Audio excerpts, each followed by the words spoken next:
दर्शने एकांतवासी गंगा स्नाने देवाच्या पूजने प्रदक्षिणा तुळशीच्या युक्त आहार विहार नेम इंद्रियासी सार नसावी बासर निद्रा बहुभाषण परमार्थ महाधन जोडी देवाचे चरण व्हावया जतन हे उपाय लाभाचे देह समर्पिजे देवा भार काहीच न घ्यावा होई लाघवा तुका म्हणे आनंद युक्त आहार विहार नेम इंद्रियासी सार नसावी बासर निद्रा बहुभाषण पांडुरंगा करू प्रथम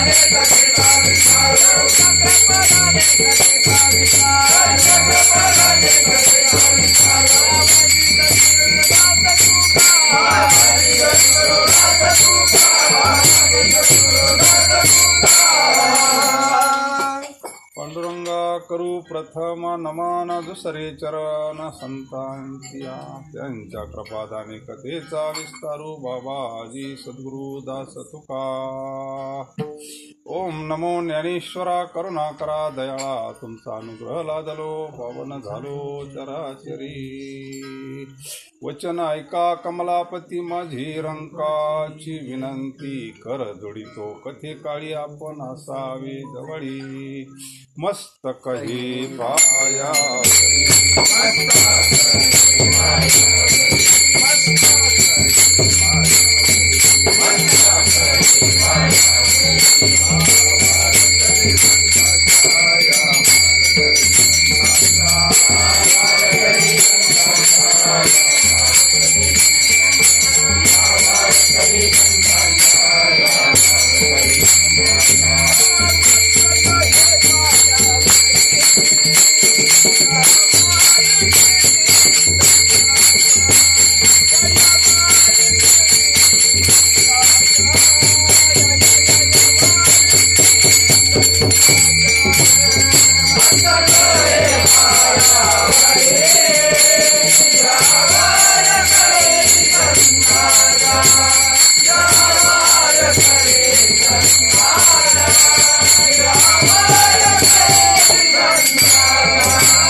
वक्रतुंड महाकाय सूर्यकोटि समप्रभं निर्विघ्नं कुरु मे देवी सर्वमंगल मंगल्य शिवे सर्वार्थ साधिके शरणे त्र्यंबके गौरी नारायणी नमोस्तुते नमिला गणपती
श्री नर्मदा पुराण ग्रंथाची सांगता। त्या निमित्तानं थोडा वेळ सत्संग, भोजन, प्रसाद, बऱ्याच किती 5-6 महिने गेला असेल तुम्हाला का जास्त काळ गेला असं का? वर्षभर जवळजवळ.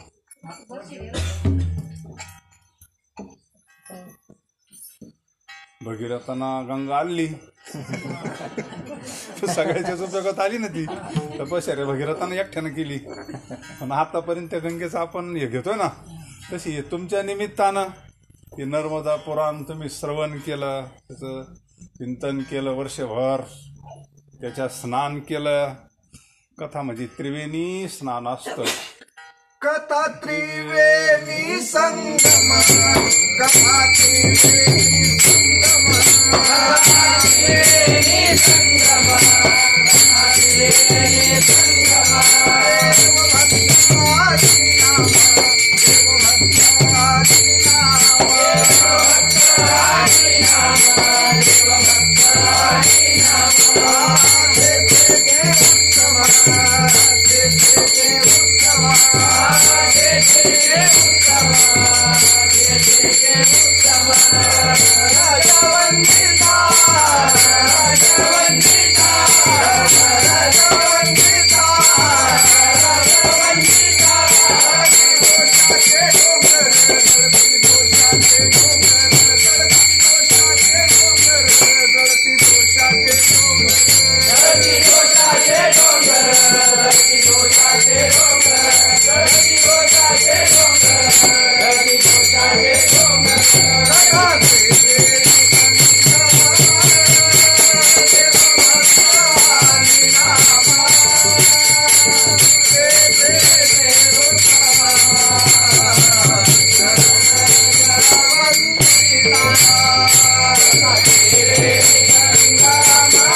कथा म्हणजे त्रिवेणी संगमा स्नाने.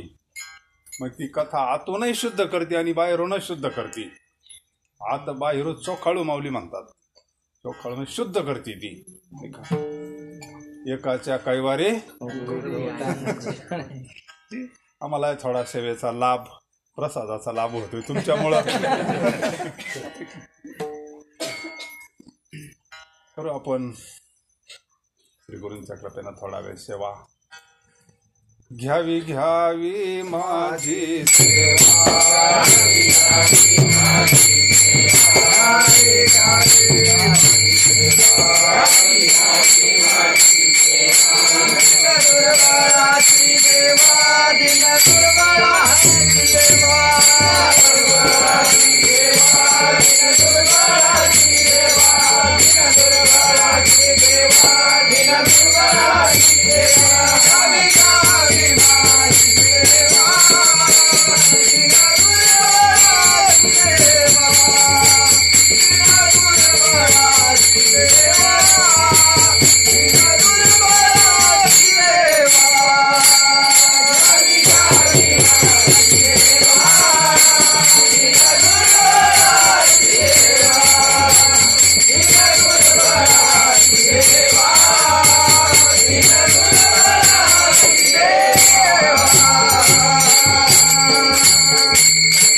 सेवेकरता जो अभंग घेतलाय जगद्गुरु तुकोबारायांचा अभंग घेतलाय आपण.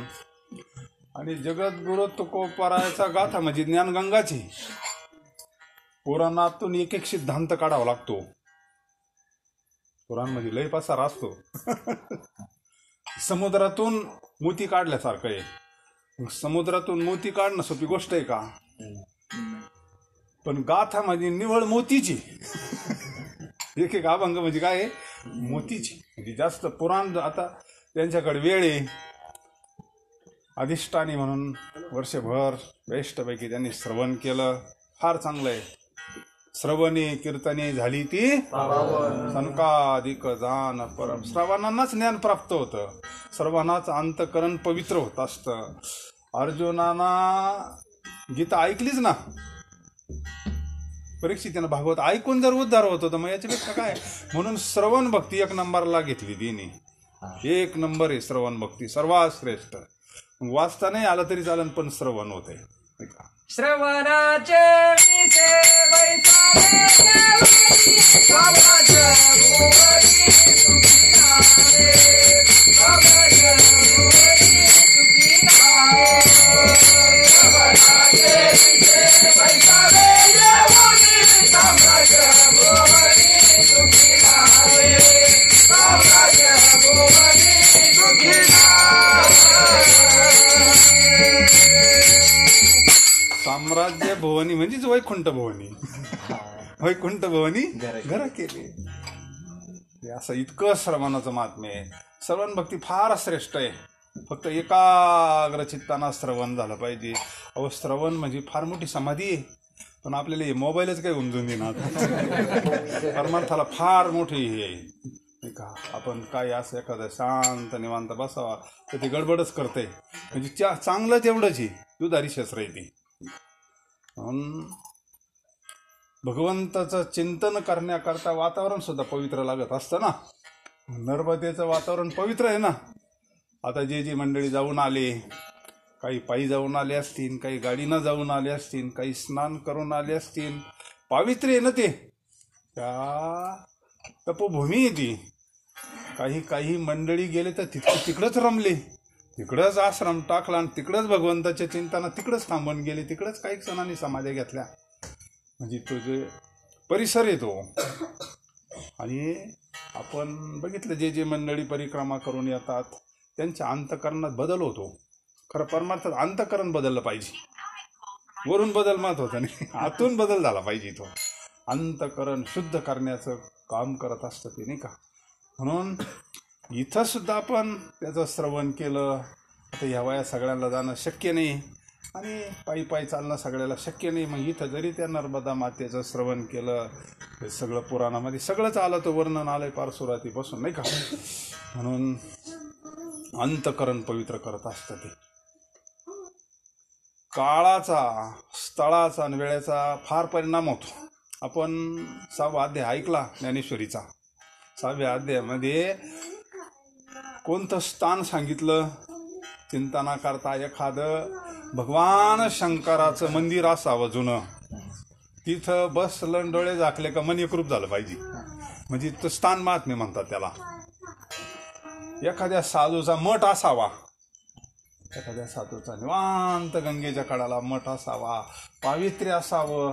चिंतनानं ती भूमी अशी पवित्र झालेली असावी.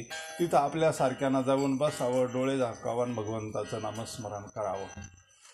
लगेच मन एकरूप होत. घरी होत नाही. होते घरी घरी नाही होत. विक्षेप असतात बरीच. आपण तर ग्रस्ती आहे.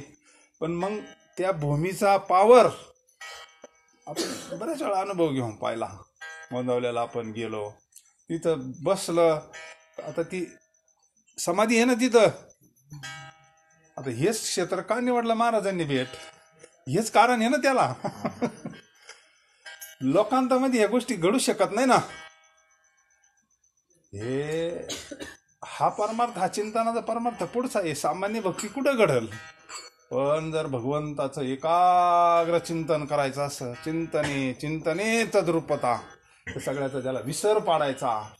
त्याच्याकरता स्थान महात्म्य पूर्वीपासून सांगितलेले. मग त्याच्याकरता आहार तसा पाहिजे, सगळं सात्विकतेकडे घेऊन गेलं पाहिजे आपल्याला, नाही का. म्हणून या गोष्टी फार गरजेच्या. मग सहज अभंग समोर आला वा, आपला जो काळ जातो तो भगवंताच्या चिंतनात जावा. बापू पुरोरे बापू नेहमी म्हणायचे, चिंतने सरे तो काळ. हा, आपला जेवढा काळ भगवंताच्या चिंतनात जाईन ना, तो काळ धन्य आहे. आणि भगवंताचं चिंतन सोडून जो बाकी जातो ते सगळे उखडीवर पाटे येते म्हणायचे. विठ्ठला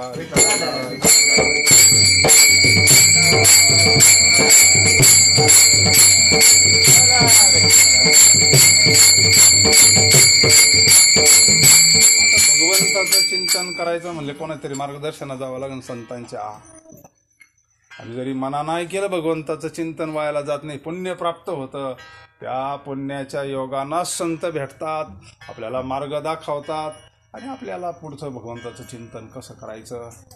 पूर्वी एक चरित्र असं रामानंद बिडकर महाराजांचं वाचायला भेटलं होतं. त्याच्यामध्ये थोडा हा विषय आला होता.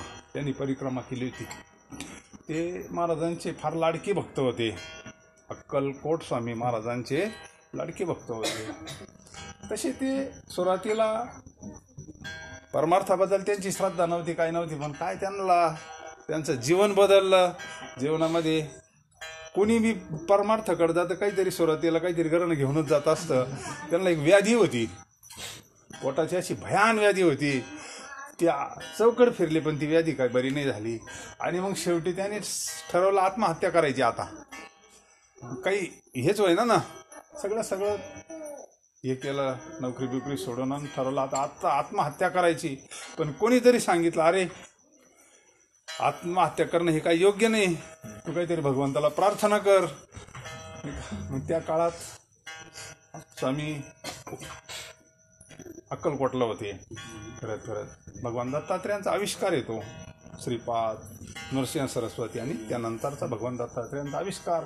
मग त्यांनी सांगितलं, माझी जर व्याधी पूर्ण झाली स्वामींच्या कृपेना, म्हणजे त्यांनी हेच केलं, प्रतिज्ञाच केली, तर राहिलेला आयुष्य त्यांच्या चरणाशी अर्पण करीन म्हटले.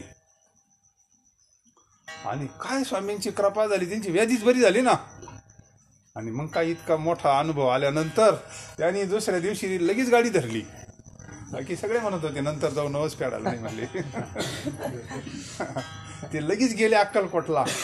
प्रसाद वगैरे घेतले, स्वामींना साष्टांग दंडवत घातला आणि सांगितलं, बरं आहे का तुझ्या आलं म्हणले. स्वामी म्हणले, तुझी पोटाची व्याधी बरी का? मग त्याला आणखीच हे झालं, तर स्वामींचा काय अधिकार असला पाहिजे बा, नाही का. आणि मग त्यांची पूर्ण श्रद्धा बसली. आणि मग स्वामींनी सांगितलं, आता तू काही काळ सेवा केली त्याने तिथं, त्यांना ज्ञान वगैरे प्राप्त झालं. स्वामींची कृपा झाल्यानंतर स्वामींनी त्यांना सांगितलं, तू नर्मदा परिक्रमा कर म्हटले पायी. त्या काळात काही व्यवस्था नव्हत्या, रस्ते नव्हते, जेवणा खावण्याच्या व्यवस्था नव्हत्या, काहीच नव्हतं. त्या प्रतिकूल काळामध्ये त्यांनी सांगितलं, तो नर्मदा परिक्रमा कर. गुरु आज्ञा. पुण्याला कुटुंब होतं, आईसाहेब घरी होत्या, ते विचारायला सुद्धा गेले नाही. पत्र नाही, फोन नाही, काहीच नाही, फक्त गुरु आज्ञा. तिथूनच निघाले. तिथून निघाले आणि नर्मदा परिक्रमेला सुरुवात केली महाराजांनी. मग आईसाहेब पण कटळून गेल्या. त्यांना कोणीतरी सांगितलं अक्कलकोटला गेले. आईसाहेब इकडं आल्या अक्कलकोटला, स्वामीचं दर्शन घेतलं. त्यांना कळलं महाराज गेले नर्मदा परिक्रमेला. मग त्या सुद्धा पाठीमागून आल्या, पण त्यांची काय भेट झाली नाही. मग महाराजांनी अशी पूर्ण पायी नर्मदा परिक्रमा करत असताना त्यांच्या जीवनामध्ये एक घडलेला प्रसंग सहज आठवला. महाराज भगवंताचं सारखं नामस्मरण करायचं चालायचे, सारखं नामस्मरण करायचं चालायचे. आणि मग त्या काळात काही साधू मागून आले. काही साधू असे संन्यासी मंडळी पाठीमागून आले. आणि एक दिवस त्या सगळ्या मंडळींची भेट झाली. आणि त्याने सांगितलं का स्वामींनी समाधी घेतली म्हणले, अक्कलकोटच्या स्वामींनी समाधी घेतली म्हणले. आणि मग यांना फार अनावर झालं, आपले सद्गुरू गेलेत म्हणले. मग त्यांना ते तिथं बसूनच घेतलं. त्यांनी सांगितलं, आता कशाला परिक्रमा करायची तरी, नाही का. आता महापुरुष गेले, समाधी घेतली आणि ते तिथून मागं फिरले. मग त्यांना म्हणलं आता जायचं अक्कलकोटला. असं काय नाही, फक्त मागं फिरले. 5 पावलं गेले तर स्वामी लगेच तिथं प्रगट झाले. अरे म्हणले, कुठं चालला कुठं? म्हणले, स्वामी दर्शन वगैरे घेतलं, मला तर असं कळलं तुम्ही समाधी घेतली. अरे म्हणले, मी गया नाही बोली, जिंदा आहे.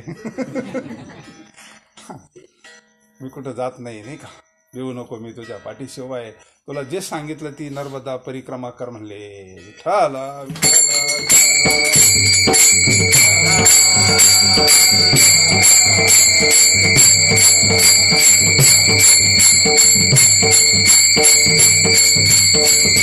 असं महाराज सारखं भगवंताच्या चिंतनात. आता काळजीच नाही राहिली ना. आता जर म्हणजे आपल्याला असं वाटतं समाधी घेतली म्हणजे महात्मे गेले. म्हणजे आपला किती माऊलीनं समाधी घेतली, महाराजांनी समाधी घेतली, शंकर स्वामींनी समाधी घेतली. मग समाधी घेतली मग एवढं कार्य कोण चालू आहे? एवढं जे मोठं कार्य चालू आहे कोण करतंय? समाधी हे काय फक्त एक दाखवावं लागतं काहीतरी. शेवटी याला मर्यादा येते ना. अधिकार त्यांचा काय पार जगा काळ खाय आम्ही, पण ही जी चक्र आहे ना याच्यामध्ये हस्तक्षेप करत नाही संत. अधिकार असताना सुद्धा ही व्यवस्था जशीची तशी ठेवून फक्त एक आपल्यासारख्याला बस समाधीस्थ झाले असं एक दाखवावं लागतं. समाधीनंतर खरं कार्य असतं संतांचं. असं भगवंताचं चिंतन पवित्र असं तीर्थ आहे. आता काळजीच नाही राहिली ना त्यांना. आता जर स्वामी आपल्या बरोबरच आहे मग कशाची चिंताच नाही. जिथं वाटेल तिथं मग काम करायचा. सारखं भगवंताचं चिंतन, सारखं नामस्मरण करत असताना चालता चालता चालता चालता असं माहेश्वरीजवळ एक असं स्थान आहे. तिथं महाराज थांबले असताना एक साधूची कुटिया होती तिथे साधूची. कारण स्वामींनी पाठवलं म्हणजे कशा करता पाठवलं होतं? संतांचं कार्य वेगळं आणि आपल्यासारखंच कार्य वेगळं असतं. जगाच्या कल्याणा हा देह कष्ट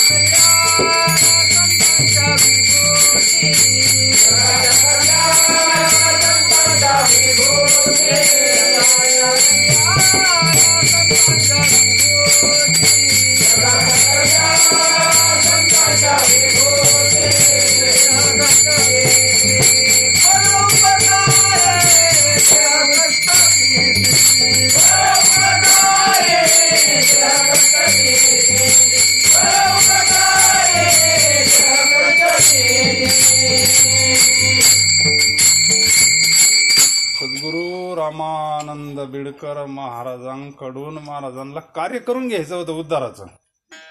काय दृष्टी असती. आणि मग तिथं एक महात्मा होता त्या कुटीमध्ये.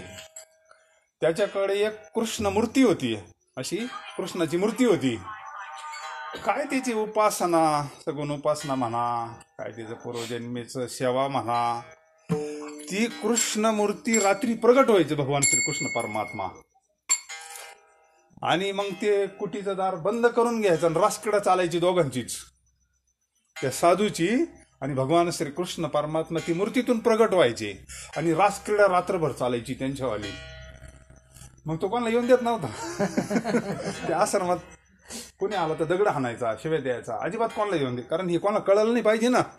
त्याची जी रासक्रीडा चालली कोणाला कळलं आणि कोणी आल्यावर होणार नाही ना. मग त्याच्यामुळे त्या आश्रमात कोणी जात नव्हतं. पण महाराज तिथे गेले. मग कोण? रामानंद बिडकर महाराज त्या आश्रमात गेले. असं 4चा टायमिंग मुक्कामाचे हिशोबाना हे साधूंना इकूनच शिव्या द्यायला सुरुवात केली, दगड हाणायला सुरुवात केली. तरी महाराज शांत. दगड हाणले तरी काहीच नाही, शांत. तरी चालतच राहिले. शिव्या देऊन पाहिलं, सगळं करून पाहिलं. म्हणले हे जरा अवघडच काम दिसतंय. ते म्हणले बाबा इथं तू कशाला आलास? इथं काय मुक्कामाची व्यवस्था नाही. म्हणले मी तुमची सेवा करायला आलो. तुम्ही माझं गुरुपद घ्या म्हणले. मी तुमचा शिष्य व्हायला आलो म्हणले. कोण म्हणतंय? बिडकर महाराज त्याला म्हणतात. तुम्ही फार मोठे महात्मे असे तसे. ते म्हणले मी कोणाचा गुरु होत नाही. मला कोणी शिष्य नाही म्हणले. आणि इथं मुक्कामाला थांबू नको म्हणले. इथं वाघ सिंह अमुक तमुक इथं अजिबात थांबायचं नाही म्हणले. भरपूर हे केलं. पण महाराज बाहेर थांबले. थंडी. महाराजांना पाणी सुद्धा दिलं नाही. त्यांना जेवणाचा आता विषय नाही. रात्र झाली. त्यांना दरवाजा लावून घेतला. रात्री त्यांचा टायमिंग झाला. त्याची पूजा वगैरे आरती अभिषेक झाला का भगवान परमात्मे त्या कृष्णाच्या मूर्तीतून प्रगट व्हायचे सगुणामध्ये आणि रासक्रीडा चालायची त्यांच्या. महाराज बेस्ट माहिती चिंतनामध्ये. आता काय साधूला सगळंच माहिती आहे ना. आणि 1 दिवस झाला, 2 दिवस झाले. याला असं वाटलं याला काही नाही दिलं म्हणजे निघून जाईल ना. पाणी सुद्धा नाही घेतलं महाराजांनी. अन्न फळाचा तर विषय नाही. फक्त भगवंताच्या चिंतनामध्ये बाहेर झाडाखाली बसून रामानंद बिडकर महाराज यांचं 3 दिवस रासक्रीडा. दणका चालू ना, रात्रभर दणका चालू. आणि दिवसा झोपाय तू साधू. रात्रभर रास क्रीडा करायची आणि दिवसा खुशाल झोपायचं. आणि त्याच्यामुळे कोणी येत नव्हतं, आलं तरी शिवाय द्यायचे. म्हणजे असा त्याचा नित्यक्रम होता. पहा, ऐशी कर्म साम्य दशा विरेशा मग श्री गुरु आपेसा भेटेची गा विठ्ठला.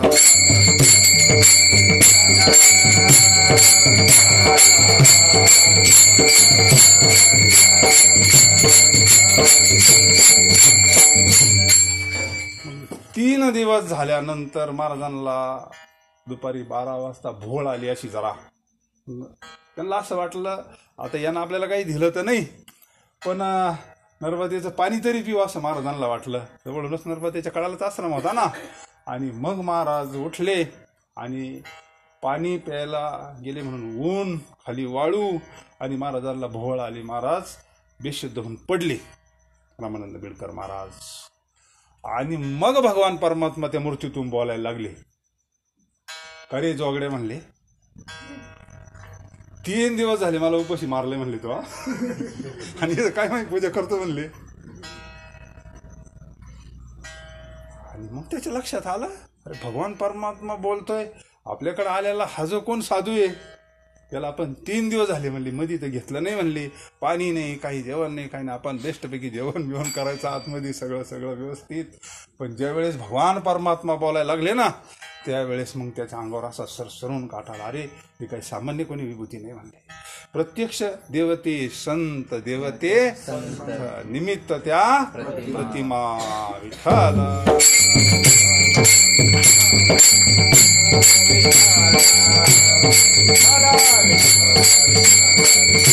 उघडी परब्रह्म सद्गुरूची मूर्ती पुरविती.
भगवान परमात्म्यानं असं सांगितलं, तो जसा निघाला ना तसा तिकडे महाराज गेले होते ना नर्मदेच्या त्या कडाला पाणी प्यायला गेला, तसा पळत नर्मदेचं पाणी घेतलं. महाराजांची महाराज शुद्धीवर आले, उठून बसले.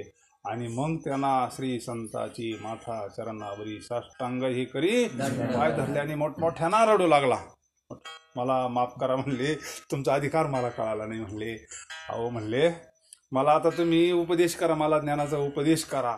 महाराज म्हणले, मीच तुझ्याकडं शिष्य व्हायला आलो होतो. पण भगवान परमात्म्यानं अधिकार सांगितला ना, म्हणजे भगवान परमात्म्याची सेवा व्हायला गेली का, माझ्या विठोबाचा आपणाची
मग महाराजांना आश्रमात आणलं, मग महाराजांची पूजा केली, महाराजांना पाणी सगळं मग. आणि म्हणले महाराज आता मला तुमचा अधिकार कळाला, भगवान परमात्म्यानं तुमचा अधिकार सांगितला म्हणे, तुम्ही सामान्य नाही, मला आता तुम्ही ज्ञानाचा उपदेश करा. आणि मग त्याची तीव्रता, त्याची तळमळ पाहून महाराजांनी हात ठेविला, मस्तकी प्रसाद देऊनी मग त्याला आतमध्ये कृष्ण दर्शन झालं आणि सर्वत्र कृष्ण दर्शन झालं. म्हणजे धन्य काळ संता भेटी, धन्य काळ संता भेटी, धन्य काळ संता भेटी, धन्य काळ संता भेटी, धन्य काळ संता भेटी,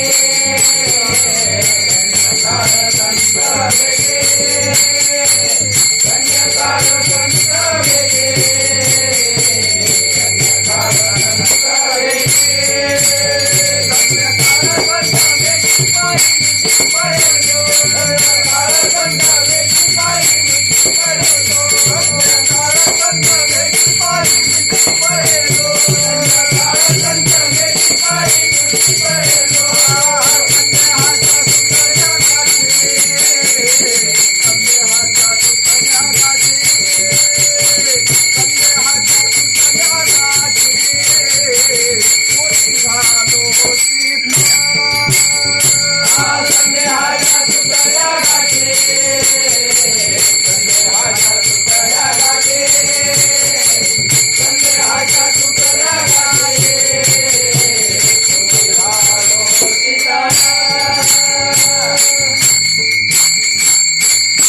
आणि मग त्याचं समाधान केलं.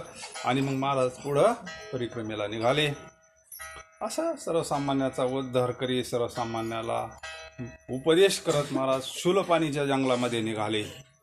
आता फार अनुकूलता आहे, सध्या इतकी अनुकूलता आहे ना, पण त्या काळात फार प्रतिकूल अवस्था होती. शूलपाणीच्या जंगलात सहसा कोणी जात नव्हतं.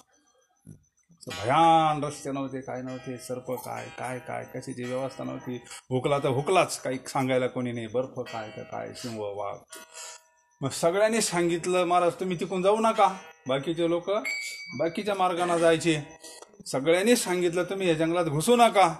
पण महाराज काय आता समर्थ पाठी माग आहे म्हणले, नंतर काही भीतीच नाही ना, जगाचा मालक माग उभा आहे. म्हणले मी समर्थांच्या कृपेनं पूर्ण प्रदक्षिणाच करणार म्हणले. आणि मग शूलपाणीच्या जंगलात गेल्यानंतर असं भयान जंगल लागलं, कशाचीच व्यवस्था नाही. एक दिवस महाराजांना काहीच मिळालं नाही खायला, काहीच नाही. एकदम भयान जंगल, फळ नाही, काय नाही काय नाही काय नाही, फक्त पाणी प्यायचे महाराजांनी, थोडी विश्रांती करायची आणि भगवंताचं चिंतन करत करत पुढं चालायचे. पुढं चालत असताना दुसरा दिवस उगावला. चालत राहायचे, फक्त नामस्मरण, फक्त भगवंताचं नामस्मरण, नाम गाऊ, नाम घेऊ, नाम विठोबाचं, आपल्या आपल्या मस्तीत चालायचे. 2 दिवस झाले, काहीच व्यवस्था नाही महाराजांची, अन्न नाही, पाणी नाही. 3 दिवस झाले. आजही काही काही मंडळी जर भावाना गेले तर नर्मदा माता दर्शन देते, असं प्रत्येकाचा अनुभव आहे. 3 दिवस पूर्ण झाले, महाराजांच्या पोटामध्ये अन्नाचा कण सुद्धा नाही. आणि मग 4थ्या दिवशी महाराज चालायला लागले. 12 वाजले. आता शेवटी मशीन आहे ना हो शेवटी. आणि महाराजांना असे भोवळ यायला पाहायचे, डोळे झाकायचे. 3 दिवस 4थ्या दिवशी 12 वाजेपर्यंत काहीच नाही ना, काहीच नाही. भगवंताच्या नर्मदे हारचं भजन चालू आहे. 12 वाजता तिथं एक अशी तेजस्वी हिरवी साडीली नेसलेली अशी एक भयान तेजस्वी स्त्री, डोक्यावर पाठीमध्ये सगळं आले. महाराजांना म्हणले थांबा. आणि मग त्याच्यामध्ये ताक, भाकरी, चटणी, इतकं भारी प्रसाद. महाराजांना बसवलं झाडाखाली, ताटामध्ये सगळं वाढून दिलं, पोटभर जीव घातलं. महाराजांना पाणी दिलं, सगळं म्हणले तृप्ती झाली. हा म्हणले एवढ्या जंगलामध्ये तुम्ही कशी का आल्या? काय नाही म्हणले, माझं कामाची म्हणले. आणि मग असं करत असताना तृप्त झाल्यानंतर महाराजांनी जेवण वगैरे केलं. तोपर्यंत पाहिलं तर त्या नर्मदा माता अदृश्य झाल्या. विठ्ठल विठ्ठल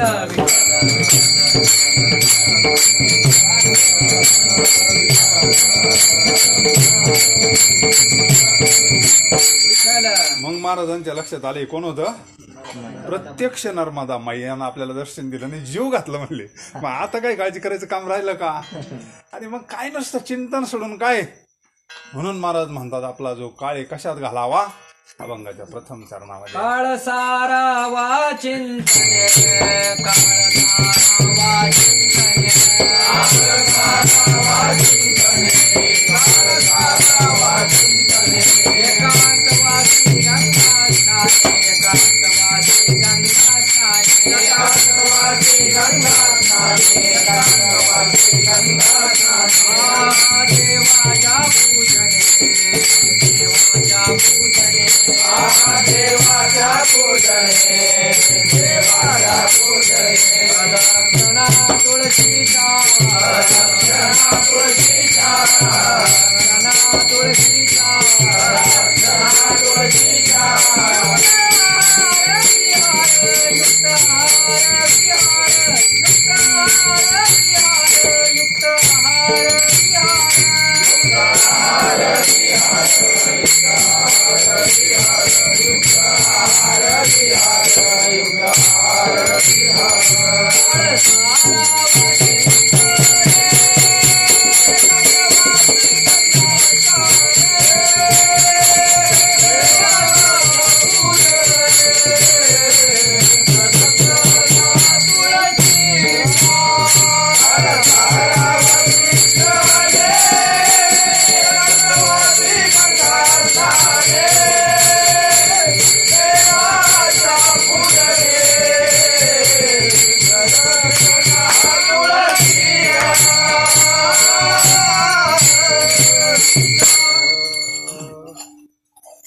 काळ सारावा चिंतने. आता इथं मंदिरात आलं म्हणजे भगवंताचं चिंतन होतच असतंय. आणि सकाळी आले म्हणजे आरती त्यांच्या हाती लागती, थोडं ब्रह्मचैतन्य महाराजांचं प्रवचन आणि पुराण, म्हणजे चिंतनातच काळ गेला ना तुमच्यावाला. काळ सारावा चिंतने, कांतवाशी गंगा स्नान. बाहेर जर बसलं तर दुसरा विषय निघू शकतो, तिथं काही दुसरा विषय निघायचं कारण नाही ना. मंदिरात बसल्यानंतर विषय परमार्थाचाच निघावा, एकांतच येतो. आता ग्रहस्थीला एकांत पाठी असतो, ग्रहस्थीला सुद्धा एकांत आहे, पण पाठी कोण उठन. काकडा कशा करताय त्याच्या करताच, पण कोण उठन पाठी, नाही का. नाही तर ग्रहस्थीला ब्रह्ममुहूर्त 3-3:30च्या पुढं जर उठलं, आता फक्त सांगतोय आपण. खरंच पाठी जर उठला आणि 1 तासभर चिंतन केलं ना, काय पावित्र्य असतं, काय मन शांत झोप झालेली असते, नाही का. काळ सारावा चिंतन. चिंतनानं काय होतं, चिंतनानं सगळ्याचा विसर पडतो तेवढा काळ. तरी तेवढा काळ विसर पडला म्हणजे चित्तात राहत नाही ना, चित्त मोकळं होतं ना. आणि मोकळे मन शुद्ध चित्त होतं. आणि शुद्ध चित्तामध्ये तुका म्हणी चित्त करारे येवोनी गोपाळ.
आता गोपाळ म्हणजे नेमकं काय, शास्त्रानं असं सांगितलं भगवंताचं वर्णन, सत चित आणि आनंद हे भगवंताचं स्वरूप आहे. आनंद, अद्वय, नित्य, निरामय, जे का निज ध्येय ते हे समचरण.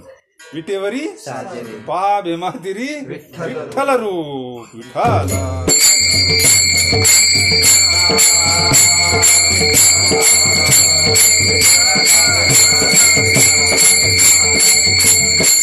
मग तोच गोपाळ इथं आला ना तो आपल्या करता भगवान परमात्मा. रोज कुठं आपण पंढरपूरला जाणार. मग पंढरपूर वाल्यालाच वाटलं इथं यावं आपण. मग इथं सहचिंतन घडतंय ना. काळ सारावा हा एकांतच आहे. मग एकांतवासी आणि उपासना फार महत्वाची महाराज. जिथं उपासना आहे तिथं भगवान परमात्मा. उपासनेची शक्ती असती बरं. ज्या मंदिरात गेल्यानंतर चैतन्य प्रगट होतं समजून घ्यायचं उपासना आहे. विठ्ठल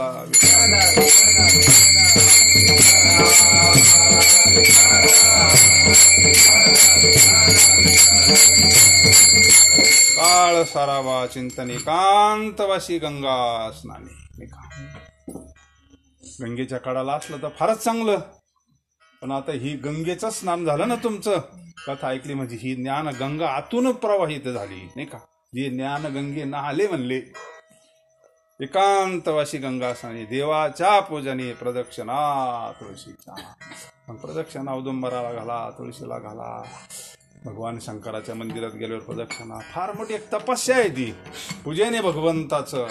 असं महाराज अभंगाच्या प्रथम चरणात काळ सारावा चिंतन एकांतवासी गंगा स्नानी देवाच्या पूजने प्रदक्षिणा तुळशीच्या. आपण प्रत्यक्ष अनुभवलं का नाही काय शक्ती असती. एकाच दिवस आपण त्र्यंबकला अनुभवलं ना काय शक्ती असते बा. काय नामस्मरण शक्ती असते बा. ती पाहुणी पानोज का ना त्याच्यावाला. तिला आज बसता येत नव्हतं. तिनं सारिका पायी चालली होती. काय शक्ती आहे. काय रोखठोक परमार्थ आहे. काय भजनाची शक्ती असते. फार मोठी शक्ती आहे. असं महाराज नर्मदा परम परिक्रमा करत करत करत माहेश्वरीला गेले. मग माहेश्वरीचं असं एक फार मोठं स्थान आहे भगवान शंकराचं. आता प्रत्यक्ष काय आपण जाणं झालं नाही. पण एक आपल्याला समोर प्रसंग आणायला काय अडचणी नाही का. एका जनार्दनी संत पूर्ण करती. लहानपणापासून वाचनाची आवड होती. लई दिवसापूर्वी चरित्र वाचलं होतं विळकर महाराज. तेव्हापासून मनात रुक रुक रुक आपणही जावा बा. एकदा नर्मदा कशी डोळ्यानं पावा तरी. पण काय शेवटी भगवंताच्या याच्याशिवाय कोणाचं काही चालत नव्हतं. मनात लई दिवसाचं हे होतं. आपल्या बंधन असतात, ऋण असतात, हे प्रपंचाच्या गोताडे प्रचकाच्या पाठीमाग असतात.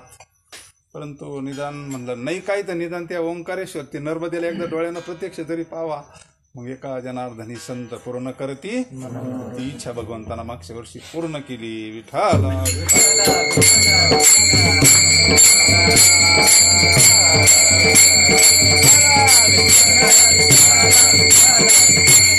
माहेश्वरीला महाराज गेल्यानंतर तिथे एक तपस्विनी भेटली महाराजांना. तिची तपस्या पाहिल्यानंतर महाराजांना फारच तिथे दिव्य तिचं तेज, तपस्याचं तेज चेहऱ्यावर झळकत असतं. ते झाकतच नसतं. तू कसं खा, चोरून खा, नाही तर कसं खा ते दिसणारच. तू पिते. आणि मग महाराजांनी तिचा रोजचा नियम पाहिला. प्रदक्षिणा तुळशीच्या. तिचं विचारलं तिला तिथं थोडं. तिनं मग पूर्वकर्म सांगितलं. लहानपणापासून सगळं जीवन इतिहास सांगितला. पवित्र कुळामध्ये जन्माला, शिव उपासना आईवडिलांचीच होती. आणि पण काय कर्म धर्म काय प्रारब्ध म्हणा काय असं नसन. लग्न झालं पुढं सगळंच प्रपंचाची धुळधाण झाली. मालक गेले आणि मग वैराग्य प्राप्त झालं. तरुण वयामध्ये असं झाल्यानंतर विरक्ती प्राप्त झाली. त्याला असं वाटलं काय या प्रपंचामध्ये संसार दुःख मुळच इकडे इंगळ नाही का. देवी दिला देव भजना गोमाटा परी झाला फाटा. काय मग ते वैराग्य कामा आलं. पलटी बसली जीवनाला आणि जे रस्ता धरला तसा माहेश्वरीला आल्या. आणि मग भगवंताचं पूजन. पहाटे उठायचं, गार पाण्यानं स्नान करायचं, भगवंताचं सारखं नामस्मरण करायचं, प्रदक्षिणा करायच्या. आणि शुद्धाचरण करत असताना असा बराच काळ गेला. तपस्या झाली ना. एक तप 12 वर्ष कशाला म्हणतात. काहीच नाही चित्तामध्ये. आता सगळ्याचा त्याग करूनच आले होते ना. सगळ्याचा त्याग करून तिथं आल्या त्या तपस्विनी. काहीच नाही, मागचा काही विषयच नाही, पण सगळ्याचा त्याग करून फक्त हे सगळं भगवंताच्या सेवेकरता वापरायचं होतं. आणि मग तिची तपस्या पाहिल्यानंतर एक दिवसाचा प्रसंग आहे. महाराज तिथं थांबले मुक्कामी. रामानंद बिडकर महाराज तिथं त्या ओसरीमध्ये बसले.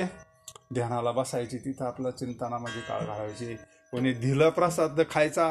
भगवान शंकराचं दर्शन वगैरे झालं आणि मग तिचा 12 वर्षाचं तपश्चर्या पूर्ण झाल्यानंतर तिची पूजा वगैरे झाली. भगवंताचं चिंतन केलं तिनं आणि भगवान शंकराच्या पिंडीच्या समोर बसले असताना तिला भगवान शंकराचा आदेश झाला. आज तुझी तपश्चर्या काय झाली म्हणली? फळाला आली म्हणली, नाही का? पुण्य फळले बहुत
फिटले माझ पुण्य फळले.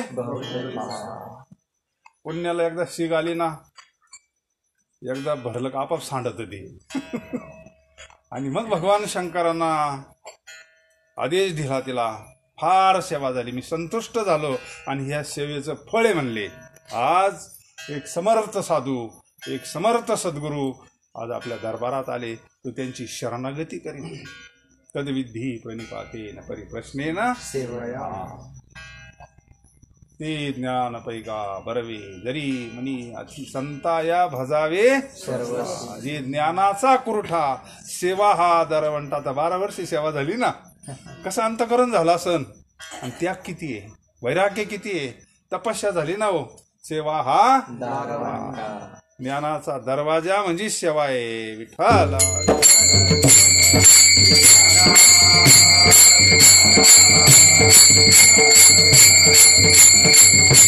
तनु मनु जीवे चरणाशी लागावे, अगर्वता करावे मग अपेक्षित जावे. ते सांगते अंतकरण बोधले संकल्प. आणि मग भगवान शंकराचा आदेश म्हटल्यानंतर काय. आणि मग ते महापुरुष बाहेर असे वृक्षाखाली भगवंताचं चिंतनात बसलेलेच होते. ते गेल्या तशा पाय धरले, शरण आले, साष्टांग दंडवत घातला. म्हणले महाराज मला आता तुम्ही पदरात घ्या, मला भगवंताचा आदेश झाला म्हणले, मी तुम्हाला शरण आले. आणि मग काय त्रिकालज्ञ महात्मे हात ठेविला मस्तकी प्रसाद देवनी दिले सुखी समाधान लगेच समाधी. विठ्ठल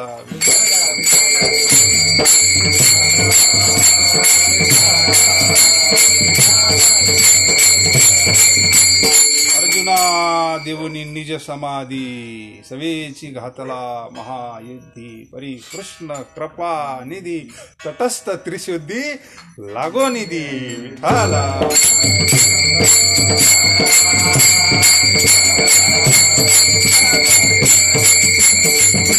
संतांची समाधी फार वर्षा लेवलची, सहज समाधी फिरतात तरी त्यांची समाधीची. ती कायमची समाधीत गोरोबा काका चिखल तोडवते समाधीत सामान्य समाधी सावता बाबा कांदा मुळा भाजी ही सहज समाधी आहे आणि कायमची समाधी आहे. तटस्थ श्री समाधीच्या पुढची समाधी आहे. आणि मग त्यांना भगवंताचं दिव्य ज्ञान प्राप्त झालं. भगवान शंकराचं मूळ स्वरूपाचं व्यापक स्वरूपाचं यथार्थ भगवंताच्या स्वरूपाचं ज्ञान झालं. आणि महाराज पुढं नर्मदा परिक्रमा करत पुढे निघाले. विठ्ठला विठ्ठला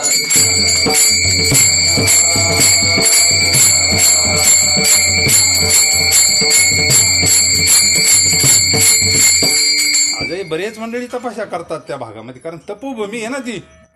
आश्रम वगैरे का करतात ही मंडळी तपस्या? आजही ती काही भागामध्ये गुहेत योगी जपी तपस्या करतात. ब्रह्मचैतन्य गोंदवलेकर महाराजांच्या चरित्रात सुद्धा त्या नर्मदेला महाराज बराच काळ गेले.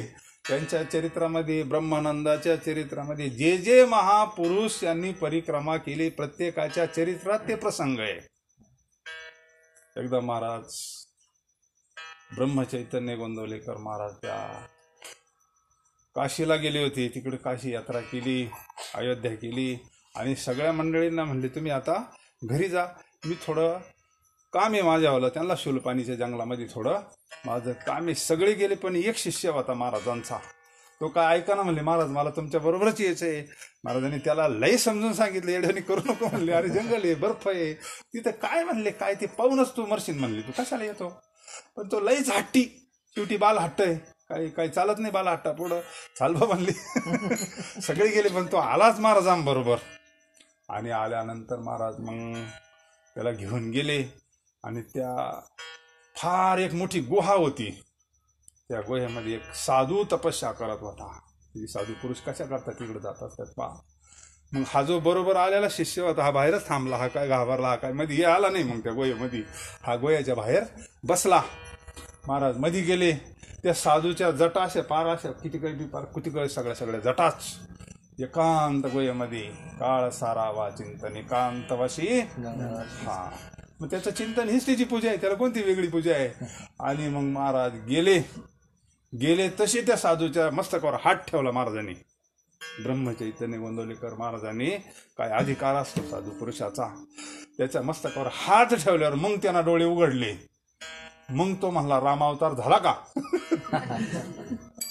म्हणजे तो का बसेल असन, तपस्याला का बसेल असन पा साधूचं. म्हणजे महाराज म्हणजे सामान्य कोणी नसून हनुमंतरायचा अवतार आहे. विठ्ठल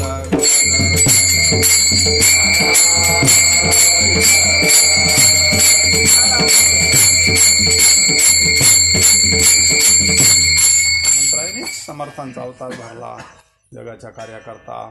पुन्हा महाराजांनी अवतार झाला ब्रह्मचैतन्य गोंदवलेकर महाराजांनी. मग तो म्हणला रामावतार झाला का? तो म्हणला मला इथं कलीचा वास येतो म्हणले. कोण म्हणे? तो साधू म्हणे मला इथं कलीचा वास येतो. हा म्हणले तो बाहेर बसेल म्हणले. म्हणून महाराज त्याला म्हणत होते तू येऊ नको बाबा.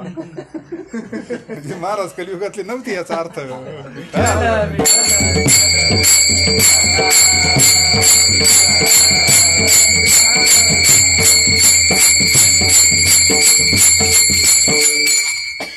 महाराज म्हणले राम अवतारही संपला, बाबा कृष्ण अवतारही संपला, आता कलियुगाचा असा काळे म्हणले.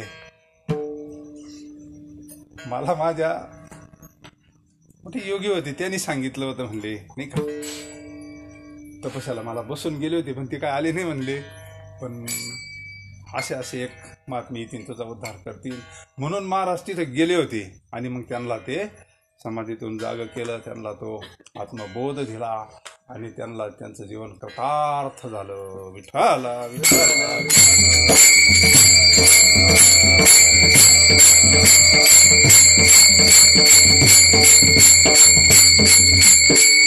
काळ सारावा एकांतवाशी गंगा स्नानी. देवाच्या पूजने प्रदक्षिणा. पण म्हणले थोडा जेवणा खावणाचा मंगाच्या दुसऱ्या चरणात युक्त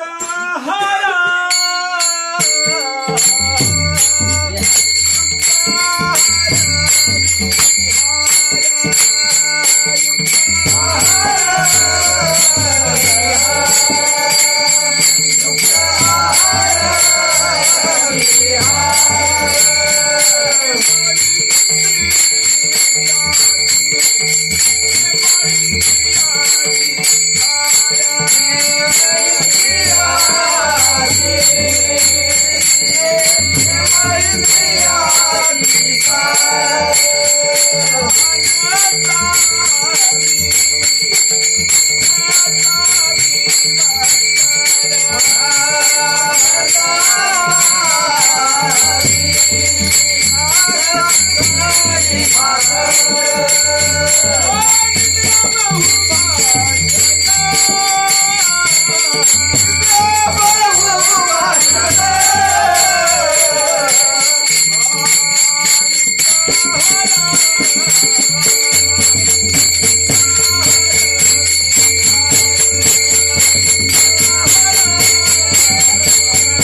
चिंतनाला पहिली मर्यादा युक्त आहार विहार. गीतेमध्ये सुद्धा सगळ्या शास्त्रामध्ये. कारण त्याच्याकरता आपण अगोदर कार्यक्रमानंतर जेवण करतो त्याच्याकरता ते ना मग समाधी लागून जाती, आपाप डोळा लागून जातो. काय इलाज आहे त्याला? युक्त आहार विहार. असं आहे प्रेमामुळं कधी कधी होतंय बी थोडं. काय इलाज आहे त्याला? प्रेम आहे ना. प्रेमाची फार आता काल काही कोणतं बंधन होतं का? असं आहे ना. पण प्रेम आहे ना. प्रेमापुढं सगळं गुंडाळून ठेवावं लागतं. प्रेमापुढं नियम सुद्धा गुंडाळून ठेवावं लागतात. विठ्ठल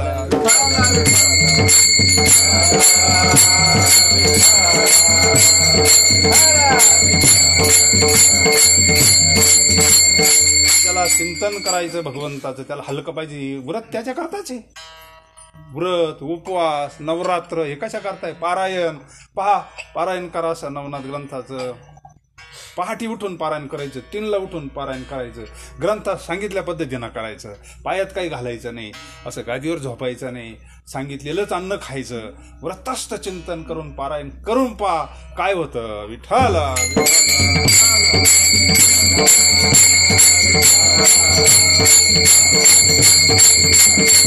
हे सगळं हलकं होऊन जातं. जे मंडळी नवरात्र करतात ना, माता भगिनी नवरात्र करतात, त्यांना विचारा तुम्ही नवरात्रामध्ये काय फरक, चिंतन होतं का नाही नवरात्रामध्ये? त्यांचा अनुभव आहे. एक तर ती शक्तीच आहे ना, जगदंबा मातेची शक्ती. आणि त्याच्यामध्ये उपवास, त्याच्यामध्ये काही पाठ करतात, कोण पारायण करतं, कोण यज्ञ, कोण नामस्मरण करतंय, कोण वाचन करतंय.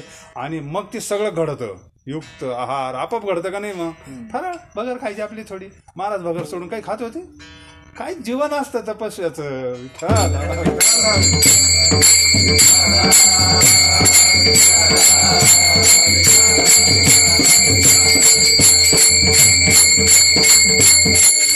ब्रह्मचैतन्य महाराजाला कोणीतरी विचारलं होतं एकदा, महाराज तुम्ही याला कसं सांभाळा म्हणजे? काय उत्तर द्यावं साधूना? भक्त आईशी जाना दिदी लिह्या देहाला मी सावत्र मुलाप्रमाणे सांभाळलं. विठ्ठल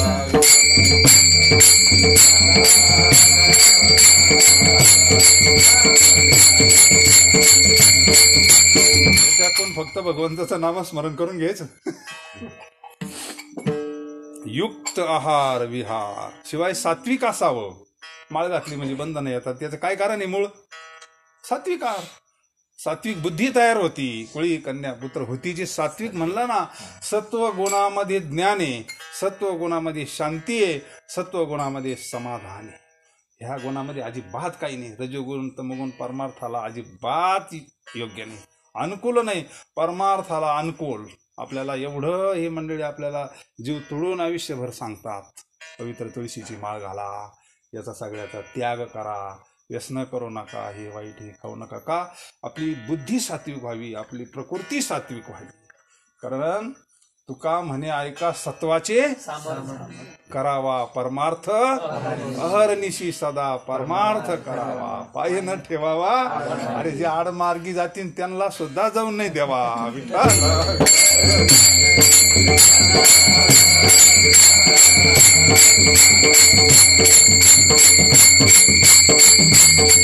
हे पथ्य यांनी विठ्ठल मात्रा घ्यावी त्यांनी पथ्य सांभाळावी ब्रह्मरस घी काढा तेने वारेल पथ्य नाम विठोबाची अनेक वाचे नसेवी हे पथ्य युक्त आहार विहार नियम इंद्रियाशी सार याच्यावर काहीतरी कंट्रोल असावा नियम असावा ग्रस्तीला सुद्धा फार मोठ्याच्या पंक्तीला बसवलं फक्त जीवनात नियम असावा विठ्ठल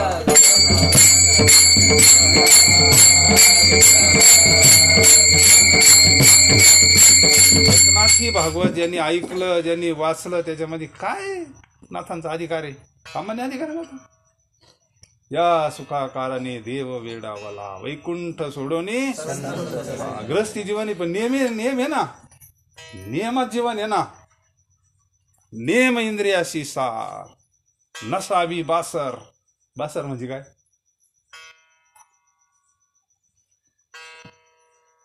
नसावी बासर म्हणजे काय इथं असन बासर म्हणजे इथं म्हणलंय फाजील झोप नसावी इंद्रियाचा नियमित प्रमाण हेच सार आहे झोप फाजील नसावी आणि बोलणेही पुष्कळ असावी म्हणजे नसावी भासर निद्रा बहु भाषण म्हणजे जीवन कसं असावं लय जास्त झोप नको लय जागृत नको ते याच्यात येत आहे सगळं ते लय जागृत सुद्धा नको एकदम वेळेत सगळं असं नियमित जीवन जर असलं तर हे सगळे तिन्ही बरोबर असतात कफ वात पित्त आणि शरीराची प्रकृती कारण आपल्याला चिंतन करायचंय ना भगवंताचं आणि मग भगवंताचं चिंतन करायचं म्हणल्यावर हे मशीन सुद्धा चांगलंच पाहिजे ना हलकं पाहिजे थोडं काय पाहिजे हलकं पाहिजे म्हणून युक्त आहार विहार नेम इंद्रियाशी सार लई याला तापू नये याला लई त्रास देऊ नये न लगे पंचाग्नी हा आता पाहते कुंभमेळ्यामध्ये चौकून गौऱ्या पिटीतात अशी चौकून गौऱ्या पिटीतात उन्हाळ्यात 12 वाजता गौऱ्या असे चौकून पिटीतात वर टोकर घेतले तर बी गौऱ्याच असतात आणि हाय अग्नी प्रज्वलित करतात एवढ्या याच्यामध्ये चिंतन करायचं वरून सूर्य असे असतो आणि एवढ्या तापमानामध्ये महाराज म्हणे न लगे हे पंचग्नी साधन लय अवघड याच्या नादी लागा नको तुम्ही हे सोपं करावा भगवंताचं चिंतन ठाईचं बैसोनी करा एक चित्त आवडी अनंत न लगती साया असं जावी वनांतरा सुखे येतो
आवडीने व्हावे.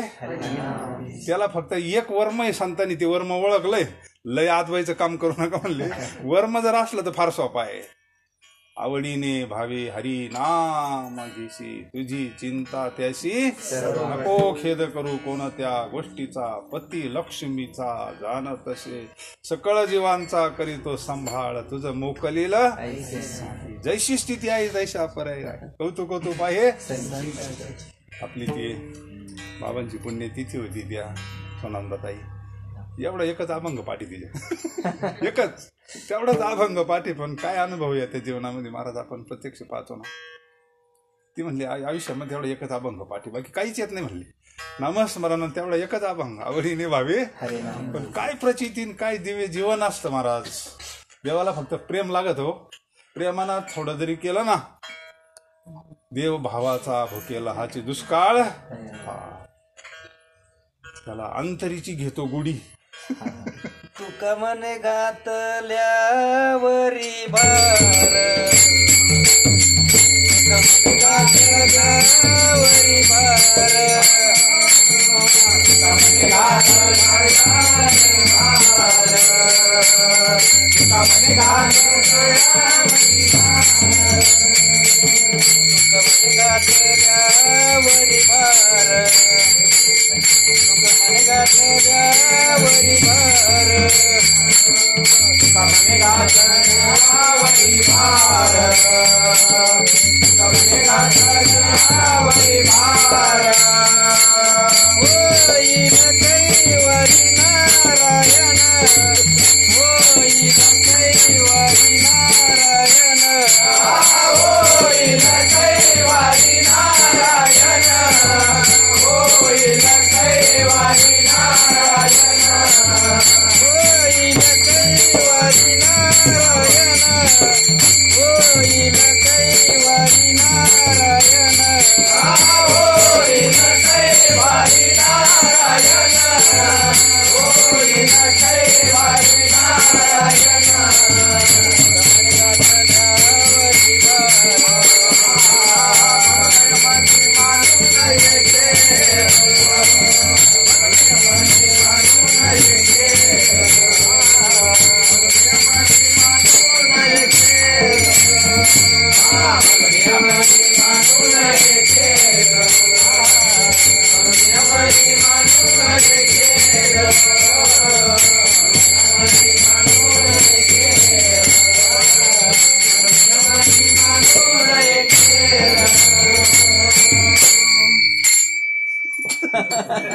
तुम्हाला वाटलं काय?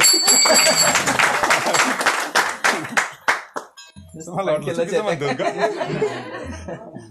ते प्रमाण आपल्या ऐकवत नाही म्हणून आपल्याला तसं वाटलं ते. भार घातली यावरी, हा होईल कैवारी नारायण. वा वा वा. विठाला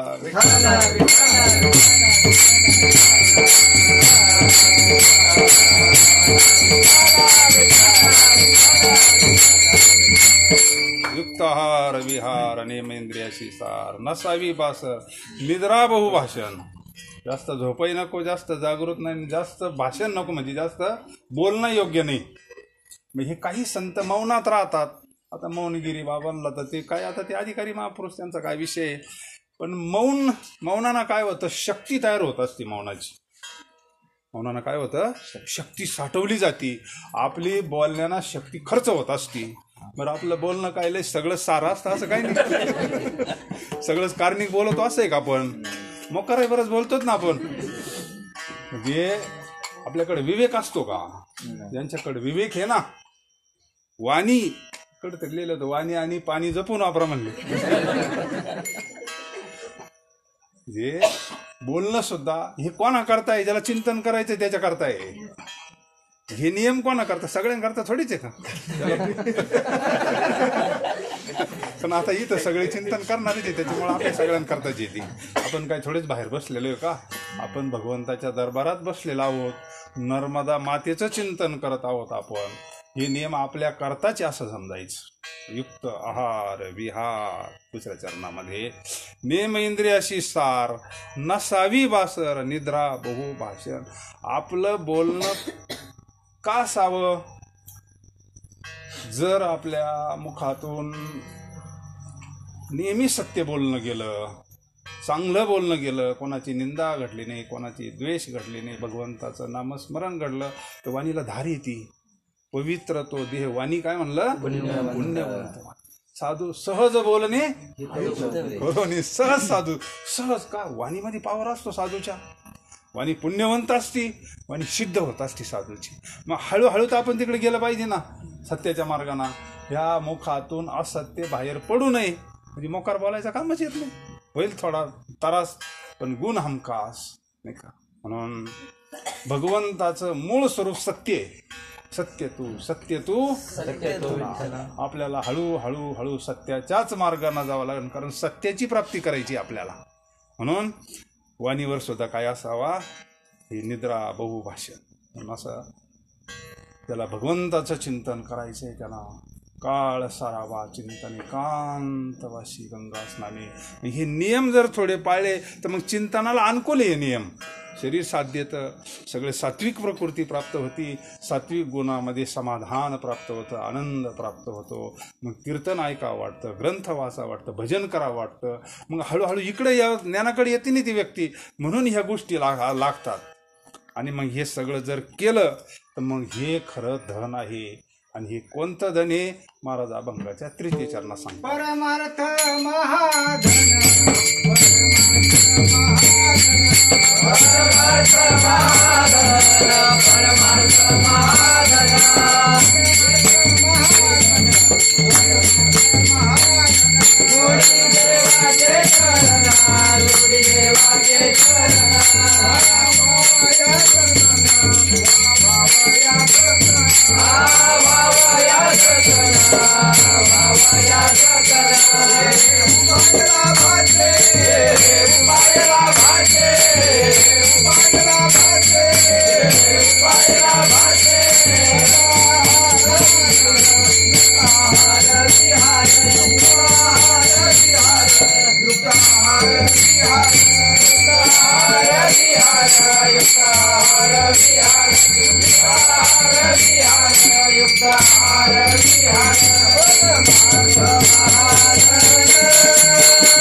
तिसऱ्या चरणात महाराज सांगतात, परमार्थ कसं धन आहे, साधं धन वेगळं नसते तर शब्द महाधन वापरला ना. मग परमार्थ महाधन जोडी भावया जतन उपाय लाभाची. महाधन ही आपण खत्ता घेतो ते महाधन नाही. परमार्थ महाधन, परमार्थातलं धन वेगळं आहे. आपण रात्री पाहिलं परिसा भागवताचं धन, किती वेळ आहे ते धन, काय त्या धनापासून. पण ही जी दैवी संपत्ती आहे, पाना ज्ञानेश्वरी मादी पाना, दैवी संपत्ती आसुरी संपत्ती, म्हणजे हे साधूचं धन असतं. त्याग आणि शांती, दया, क्षमा, शांती साधूचं धन आहे. याच्यामुळं आज ज्यांचा जय जयकार चालू आहे ना, शांती ब्रह्म एकनाथ महाराज, हे धन कमावलेलं आहे ना त्यांनी. जगद्गुरु तुकोबरायांनी नजराना नाकारला, म्हणजे त्यांना खरं धन कळालं होतं का नाही, म्हणूनच तिने लिहून ठेवलं ना. कोण हल्लीच्या काळात नाकारीन एवढं. बरं ते काय नुसतं हे धन होतं का साधं, जागिरी सुद्धा होती ना. आता काय सामान्य चक्रवर्ती राजे छत्रपतीने दिलेलं आहे. संतोष झाले आपल्या महाराष्ट्रामधले, इतका विरक्त महात्मा म्हणले, सारखं भगवंताचं भजन करतोय, प्रपंच करता काहीच करत नाही म्हणले, पोटाची चिंता नाही. आपण काहीतरी द्यावं, आपलं हे ना धर्मज्ञ राजा आहे ना. सामान्य राजे आहे का ते, धर्मज्ञ राजा आहे. त्याला कळालं सारखं भगवंताचं चिंतन, विठ्ठलावडी गाईजे नाही का, अलभ्य तर लाभ इथे घरात. काय विरक्त महात्मा आहे. आपलं कर्तव्य ना काहीतरी देणं. शेवटी याच्याकरता काहीतरी पाहिजे ना, म्हणून महाराजांनी पाठवलं होतं. महाराजांना काही त्याच्याशी हे नव्हतं, आधारानं पाठवलं होतं, प्रेमानं पाठवलं होतं, तरी महाराजांनी स्वीकार केला नाही. का? त्यांना कळालं होतं धन खरं कोणतंही, परमार्थ महाधनी महाधन विठ्ठला.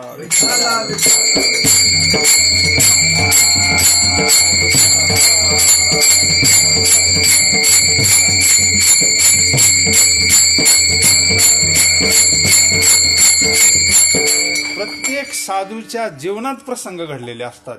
प्रत्येक साधूला ह्या बाकीच्या धनाचं काही कौतुक नसतं. दासगणू महाराज कीर्तनाला निघाले एकदा आणि साईबाबांच्या दर्शनाला गेले. सद्गुरू सच्चिदानंद सद्गुरू साईनाथ महाराजांच्या त्यांना फार कृपा झाली होती. त्यांचं पूर्वचरित्र आपल्याला माहिती आहे. कीर्तनाला निघाले महाराज साईबाबांनी त्यांना सांगितलं होतं कीर्तन करत जाय, फक्त कीर्तनाचं काही घेऊ नको. आणि मग एक दिवस कीर्तनाला निघाले आणि मग महाराजांचं दर्शन करायला आले. महाराजांनी बघितलं, त्यांच्याकडे पाहिलं तर ते भरजरी कपडे, अलंकार, ते काय दासगणू महाराज त्या काळामध्ये, आता ते पुढे नोकरीला वगैरे त्यांचं दरारा वगैरे सगळं असं अनुकूल परिस्थिती होती कीर्तन करायला. आणि मग साईचरित्र सांगितलं म्हणजे लोकांना साईबाबांचं कार्य पुढं ते त्यांनीच खरं वाढवलेलं आहे. नंतर हे बाकीच्या गोष्टी निघाले, पण मूळ साईबाबांचा प्रसार करण्याला दासगणू महाराज. साईबाबांनी त्याच्याकडे आता विरक्त महात्मा परमार्थ धन ज्याला प्राप्त झालं ते त्यांच्याकडे पाहिलं, ते कपडे आणि ती छाकबेक आणि ते सगळं पाहिल्यानंतर म्हणले तू कुठं चालला? म्हणले कीर्तनाला. तू तर नवरदेव झाला म्हणले. भक्त आईशे धानाजी देवीदास कीर्तनाला असं काय लागत म्हणले. काढ म्हणले सगळे कपडे. महाराजांनी सगळे कपडे फक्त पंच्या कमऱ्याचा ठेवला. काढ म्हणले सगळे कपडे, सगळे काढायला लावले. असा कीर्तनाला जाय म्हणले. साईबाबा म्हणले असा कीर्तनाला जाय म्हणले. आजही त्यांच्या परंपरेमध्ये जी कीर्तन परंपरा चालू आहे, अंगावर वस्त्र नाही, विठ्ठला विठ्ठला.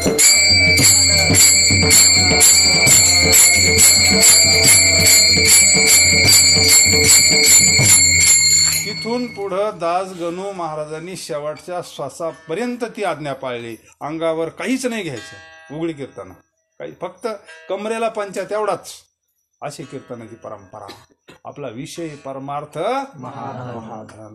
त्यांची कीर्ती भयान पसरली. वैराग्य झालं, विरक्ती भयान, काही घ्यायचं नाही. आणि वैराग्य जास्त वाढलं, वाणीमध्ये अमृत बाहेर पडायला लागलं. आणि मग इंदोरचे जे राजे होते ना होळकर, त्या काळातले राजे, त्या काळातल्या राजांच्या कानावर साईबाबाची कीर्ती केली. आणि म्हणले दासगणू महाराज फारच कीर्तन करतात म्हणले, भारी. त्यांना एकदा आपल्याकडे बोलवा म्हणले आपल्या दरबारामध्ये. आणि मग त्याला आमंत्रण दिल्यानंतर महाराज तिकडे गेले. आणि महाराजांचं कीर्तन ऐकल्यानंतर राजे सुद्धा पूर्ण हे झाले, तृप्त झाले. अधिकार सगळं पाहिलं. दुसऱ्या दिवशी महाराजांना ठेवून घेतलं. अजय कीर्तन करा म्हणले. आता राजे समोर बसेल म्हणले, मग भरपूर लोक कीर्तनाला यायला लागले ना. राजा समोर बसून कीर्तन ऐकतोय. परत आग्रह केला म्हणले तिसऱ्या दिवशी कीर्तन करा, आम्ही काय तुम्हाला जाऊनच नाही द्यायचं आग्रह. आता काय शेवटी प्रेमाचं नातं. 3 दिवस कीर्तन झालं म्हणले, मला गेलं पाहिजे नाही म्हणले. 1 दिवस थांबाच. 4 दिवस कीर्तन झालं, ते काय सोडायलाच तयार नाही. म्हणजे अजून 1 दिवस थांबा. 5व्या दिवशी कीर्तन तरी काही जाऊन दे ना. 6 दिवस झाले. मग 7 दिवस त्यांनी सांगितलं उद्याला 7 दिवस एकदा कीर्तन झालं जावं लागेल म्हणले.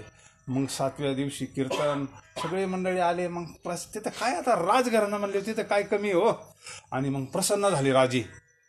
आणि त्यांनी मग कीर्तन, आपण हार वगैरे ते ताट वगैरे आणतो ना, त्यांनी भलं मोठं नोकरांना ताट आणायला लावलं. त्याच्यामध्ये हिरे, माणिक, मोती, काय आता ते काय राजा म्हणल्यावर तिथं काय राजा बोलेंदर आले फुल भरून. असं प्रसन्न त्यांना असं वाटलं आपल्याकडे भरपूर भगवंतांना दिलेलं आहे नाही का, हे सगळं भगवंताचंच आहे.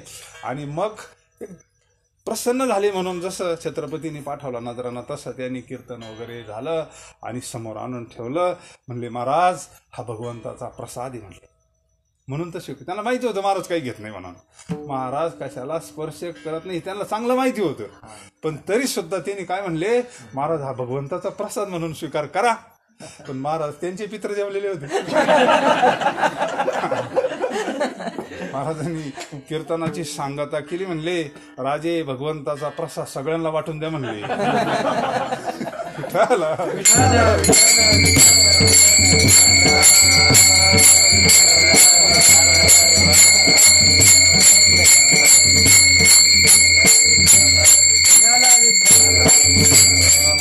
आता राजे काय करतील मग म्हणतो प्रसाद एकट्याने खायचं नसतं म्हणले, द्या म्हणले सगळ्यांना वाटून. दिला अख्ख्यांना वाटून प्रसादन. काय त्यांना कळालं होतं खरं धन कोणतं आहे.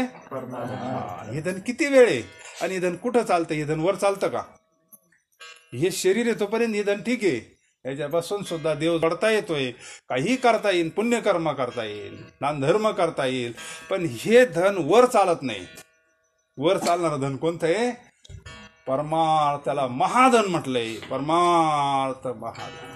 मग याच्याबरोबर आपण परमार्थ महाधन रोज कमवलं पाहिजे. थोडं थोडं बँकेत आपलं रोजचं काहीतरी पडलं पाहिजे ना. नामस्मरण होईल तेव्हा होईल 13 कोटी, पण रोजचं थोडं थोडं थोडं थोडं. दासबादामध्ये 13 कोटी सांगितलंय. आपली काहीतरी कुठंतरी तयारी झाली पाहिजे ना. रोजचं काहीतरी 5-50 हजार नामस्मरण, लाखभर नामस्मरण आपल्यासारख्याला काय अडचण नाही करायला. रोजचं रोज पडता पडता पडता पडता पडता किती रिटायर झाले पैसे भेटत भेटते का नाही. लई दिसते ते, पण ते किती कष्ट केलेले असते त्याला. रोज थोडे थोडे थोडे थोडे घाम गाळूनच गेलेले असते. काय तसे नसतात. मग म्हणले त्याला 50 लाख भेटले मिलिटरीवाल्यांना. आम्ही त्याला सांगतो त्याचे कष्ट काय त्याच्यामध्ये.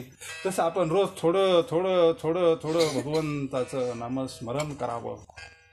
काळ सारावा एकांतवाशी गंगा स्नानी. विठ्ठल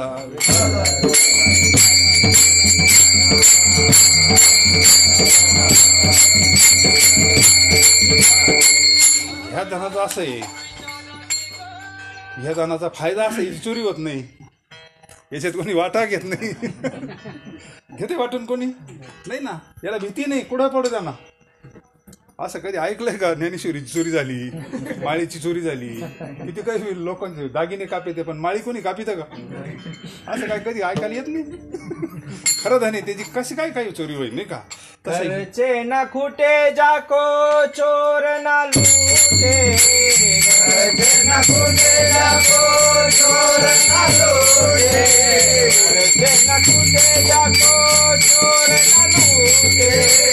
घरचे न खुटे जाको चोर न लूटे. नदी न पड़त समायो पायो जी मैंने राम रतन पायो. पायो जी मैंने राम रतन पायो. पायो मैंने राम रतन पायो. पायो जी मैंने राम रतन पायो. तू अमोलिका जी मेरे सतगुरु. तू अमोलिका जी मेरे सतगुरु. तू अमोलिका जी मेरे सतगुरु. अमोलिका जी मेरे सतगुरु. अपनायो पायो जी मैंने राम रतन पायो. पायो जी मैंने राम रतन पायो. पायो जी मैंने राम रतन पायो. पायो जी मैंने राम रतन पायो. जन्म की पूंजी पाई. जन्म के पूंजी पाई. जन्म की पूंजी पाई. जन्म के पूंजी पाई. जग में कभी खोवायो. पायो जी मैंने राम रतन पायो. पायो जी मैंने राम रतन पायो. पायो जी मैंने राम रतन पायो. पायो जी मैंने राम रतन पायो. पहा मेराबाईचं धन हे काही संपत नाही म्हणले नाही का. याला चोर काही करीत नाही. म्हणजे किती दिव्य धनी. राम रतन धन वायोजी म्हणे राम दिन दिन.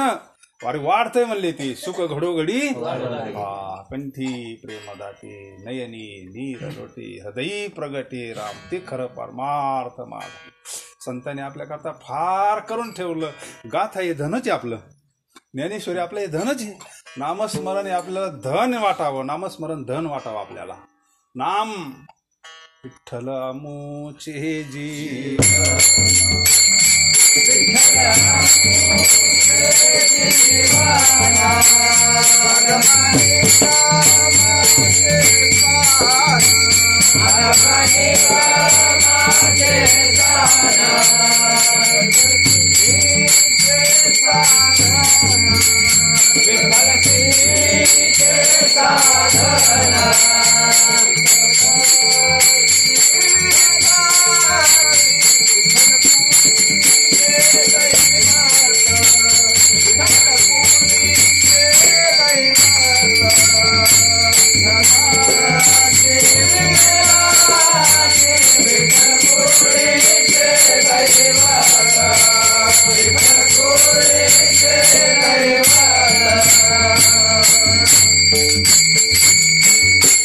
विठ्ठल ध्यान विसावा विठ्ठल आमोचे विठ्ठल जीवन व्हावं. विठ्ठल म्हणजे नाम, भगवंताचं पाणी जसं आपलं जीवन आहे. पाणी नसल्यावर आपण किती दिवस जगू, किती दिवस जगणार आहे पाणी नसलं तर. म्हणजे जसं जीवन आहे तसं नाम आपलं जीवन बनलं पाहिजे. नामाशिवाय आपण जगूच शकलो नाही पाहिजे. असं नामाची आपल्याला गोडी लागली पाहिजे, तलप लागली पाहिजे, नामाचं व्यसन लागलं पाहिजे. लागत बरं. पहा एखादा व्यसनी माणूस असा ना, त्याचा टायमिंग व्हावा, त्याचा टायमिंग व्हावा. तो कोणाला ऐकत नसतं. मग त्या टायमाला त्याला दम नाही धरवत. तसं ज्याला रोज चिंतनाला बसायची सवय ना, त्या टायमिंगला हे शरीर मागणी करत असतं चिंतनाची. त्यावेळेस आपाप व्हायब्रेशन चालू आहे, त्यावेळेस बसावाच लागतं. विठ्ठला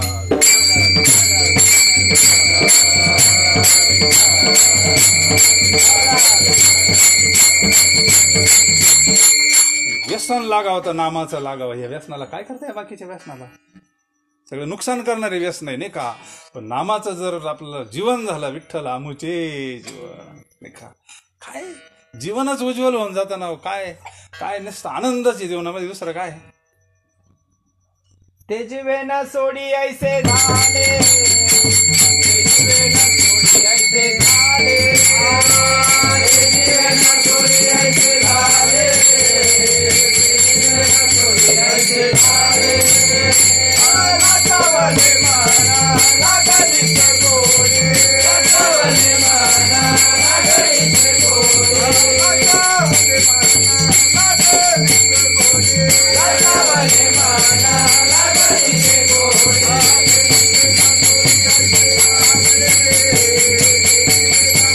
ऐसे झाले, जीवे न सोडी ऐसे झाले, जीवे न सोडी ऐसे झाले.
मनत गेले ते विलया ब्रह्मानंदा अनुहात ध्वनीना. तात्पर्य परमार्थ महाध. काय करते परमार्थ महाधन? जोडी देवाचे चर. आणि मग आपल्याला तेच करायचंय नाही का. आपला सगळा खटाटोप भगवंताचं दर्शन पाहिजे आपल्याला. भगवंताशी जोडणे म्हणजे योग. योग शब्दाचा अर्थ जोडणे. मग तुम्ही कसं जोडा? नामाना जोडा, ज्ञानाना जोडा, भक्तीना जोडा. येथ उपायाची नाही वाणी म्हणली कोणत्याही महाराज. मीराबाई ना भगवंताशी नातं जोडणार. मेरे तो गिरीधर हा कोणा काय प्रत्येक जणानं नातं जोडलेलं आहे. प्रत्येक जणांना भगवंतानं नातं जोडलेलं आहे. म्हणून परमार्थ महाधन जोडी देवाचे चरण म्हणजे स्वरूप. विठ्ठला विठ्ठला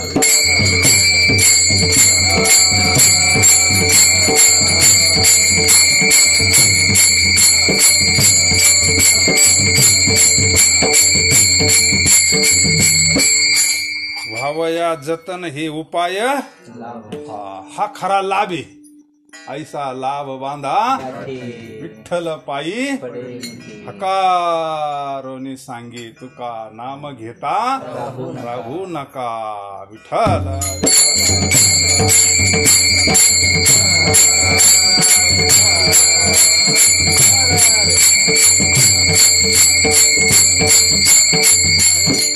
जगद्गुरु तुकोबारायांचा गाथा पहा. सगळ्या गाथ्यामध्ये राम राम स्मरामध्ये पांडुरंगाचं चिंतन सांगितलेले सगळ्यात जास्त. आपल्या सर्वसामान्याला काय सांगितलं?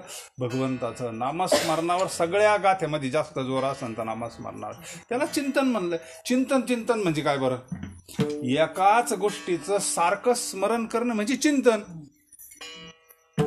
पांडुरंगाचं सारखं ध्यान करणं म्हणजे चिंतन म्हणजे काही वेगळं आहे का? फक्त बसण्याची रीत आहे.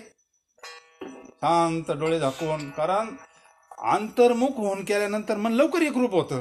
बहिर्मुख हे सगळं बाहेर झाकत डोळे काही आलं तर तिकडं पाहतात. झाकून घेतल्यावर काय पाहतील? सूरदास महाराजांना का लवकर साधलं होतं? अंतर्मुख वृत्ती होती ना. भगवंताचं काय श्रीकृष्ण गोविंद हरी मुरारी हे नाथ नारायण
हे खरं कीर्तन आहे.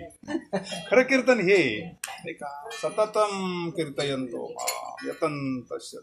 हे खरं सतत भगवंताचं कीर्तन आहे. ह्या कीर्तनानं काय राहीन पार सगळं जाळ होईन ना, जळतील पापे जन्मांतरी. आपला विषय होता परमार्थ महाधन जोडी देवाची. देव जोडायचं म्हणल्यावर हेच करावं लागतं. सूरदास महाराजांनी आम्ही ठरवलं होतं आता मालक येत नाही तोपर्यंत कार्यक्रम संपवायचा नाही. किती का वाजणार म्हणलं, हा मालक येऊस तर थांबवायचं नाही म्हणलं, मग किती वाजू, हे जावं अथवा राहू.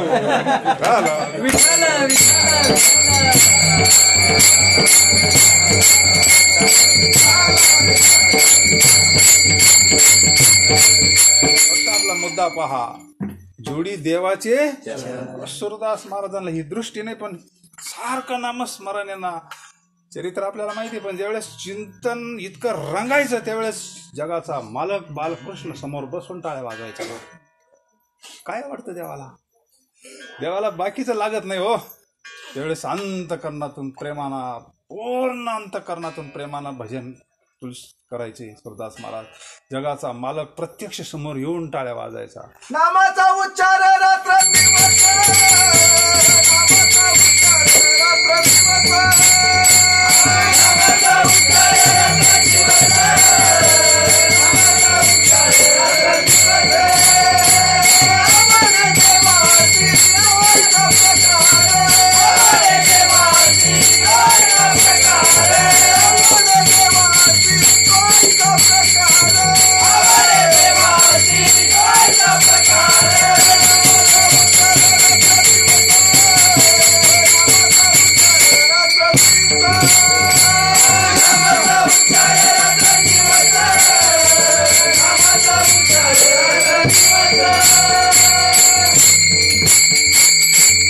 देवालाच नाम आवडतंय म्हणून आवडे देवाशी. हा नामाचा उच्चार रात्रंदिवस. मग जो नामस्मरण करतो भगवंताला, माझी भक्त गाती जेथे नारदामी उभा तिथे म्हणून आपण सगळे मिळून एकदा भगवान पांडुरंग परमात्म्याचं मोठ्या प्रेमानं भजन करू.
परमार्थ महाधन जोडी देवाचे चरण व्हावया जतन.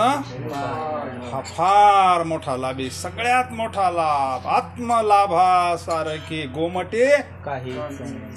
सगळ्यात मोठा लाभ आहे आत्मलाभ, म्हणजे श्रीकृष्ण दर्शन. आपला आत्माच कृष्ण आहे, आपला आत्माच राम आहे, आपला आत्माच पंढरीनाथ आहे. आत्मलाभासारखे गोमटे काहीच न देखे, म्हणून भोग विषेके हरिके जेना. हा लाभ झाल्यावर त्याला बाकीचं काहीच वाटत नाही, असं ज्ञानेश्वर महाराज म्हणतात. विठ्ठल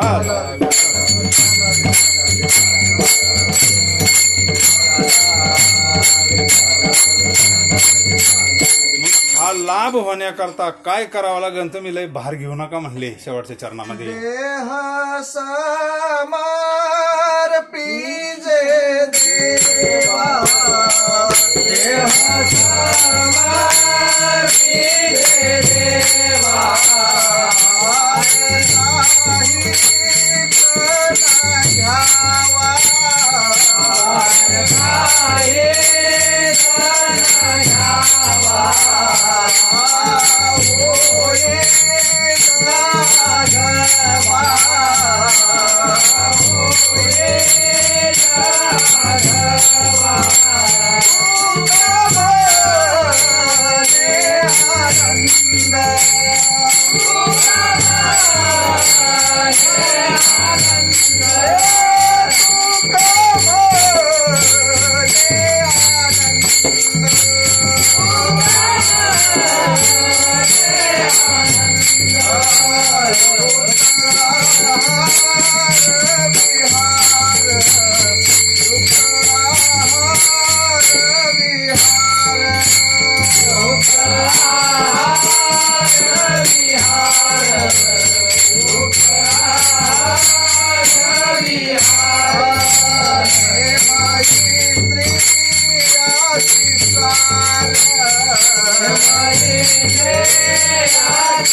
ज्ञानेश्वर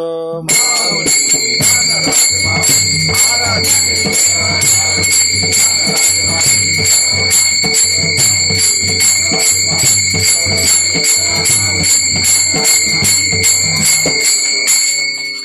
सांगतात त्या अभंगातून ह्या रीतीनं तर तुम्ही जीवन जगले, भगवंताचं चिंतन घडलं तर तुम्हाला आनंद प्राप्त होईल. आनंद हे भगवंताचं स्वरूप आहे आणि प्रत्येकाला काय पाहिजे? आनंद मिळावा म्हणून भगवंताचं चिंतन करावं असं जगद्गुरु तुकोबारा या अभंगातून आपल्याला सांगतात. या सर्व मंडळींनी एक वर्षभर नर्मदा पुराण श्रवण केलं, वाचन केलं. काय तुम्ही भाग्यवान मंडळी.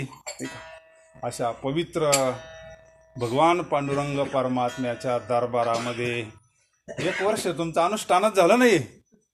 ही ज्ञानगंगा तुमच्या अंतःकरणातून वाहिली, तुमचं अंतःकरण पवित्र झालं. हीच भगवंताची हेच खरं धनी बरं. आणि ह्या वयात तुम्हाला हे सुचावं. ह्या वयात किती भाग्यवान आहे तुम्ही, नाही का? आम्ही दैवाचे दास टाळ दिंडी घेऊ हाती, विठ्ठल नाम गाऊ प्रीती हे महत्वाचं आहे. म्हणून तुम्हाला कोटी कोटी धन्यवाद. त्यानिमित्तानं हा सेवेचा योग आम्हाला थोडी नर्मदा मातेची सेवा घडली, नाही का? काही काळाने एक भगवंताची सेवा घडली.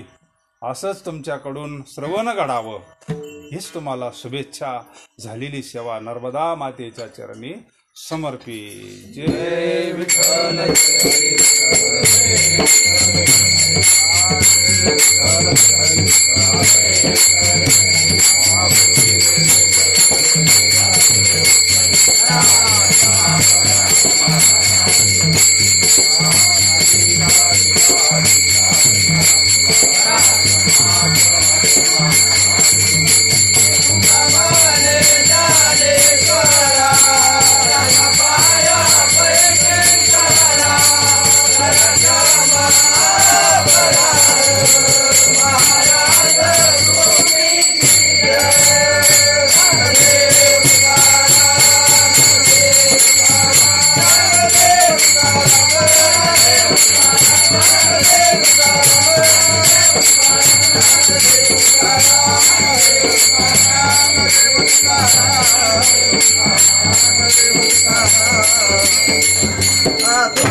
भगवान की ज्ञानेश्वर महाराज की जय, तुकाराम महाराज की नर्मदा मैया की जय. नर्मदे हर.